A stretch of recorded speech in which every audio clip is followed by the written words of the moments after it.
श्रीराम समर्थ।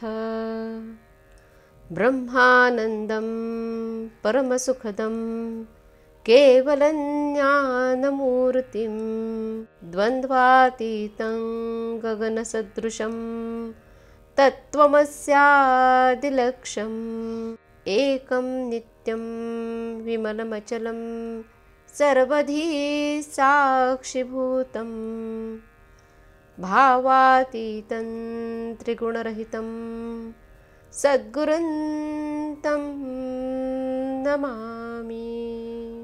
भगवान गुरुदेव, आपल्या चरणकमली आमचे शतशः प्रणाम असोत। आम्हा संसारी लोकांच्या आत्मकल्याणासाठी अहोरात्र झटणे हेच आपले जीवनचरित्र होय। आम्ही आपले खरे मानसपुत्र आहोत। आपण भगवंताचे नामधन आमच्यासाठी ठेवले आहे।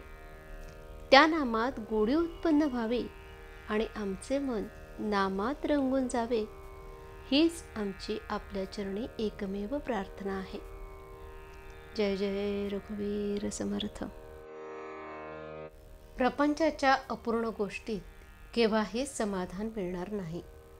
सर्व अनुभवात आत्मप्रचिती ही खरी। दुसऱ्याने पुष्कळ अनुभव सांगितले, परंतु स्वतःला येईल तो अनुभव हाच खरा महत्त्वाचा।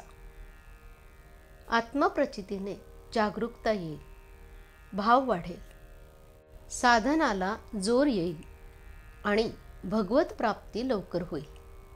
संतांनी पुष्कळ गोष्टी आजवर आपल्याला सांगितल्या, परंतु त्यांना देव जसा हवासा वाटला तसा आपल्याला तो वाटतो का? प्रपंच करीत असताना भगवंताची आपल्याला आवश्यकता वाटते का? आपण असा विचार करावा की आपण लहानाचे मोठे झालो, विद्या संपादन केली, नोकरी मिळाली, लग्न झाले, मुले बाळे झाली, घरदार केले, परंतु आपल्याला अजून काहीतरी हवेसे वाटतेच आहे। हे आपले हवेपण केव्हा संपणार? आपण नोकरी करतो, कोणी वकिली, कोणी डॉक्टरकी।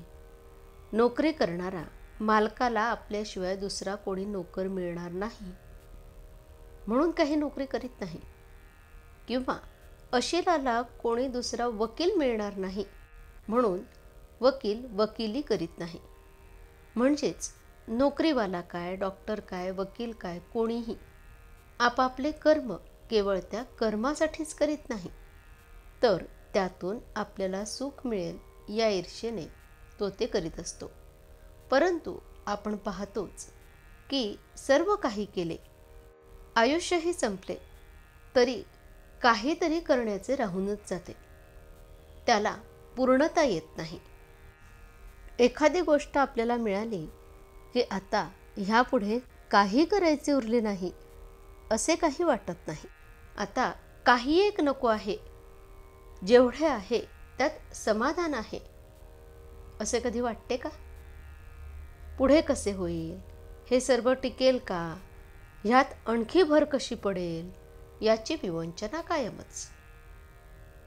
एखाद्याचे लग्न ठरले, ते झाले की आता प्रपंचाची काळजी मिटली असे वाटते का?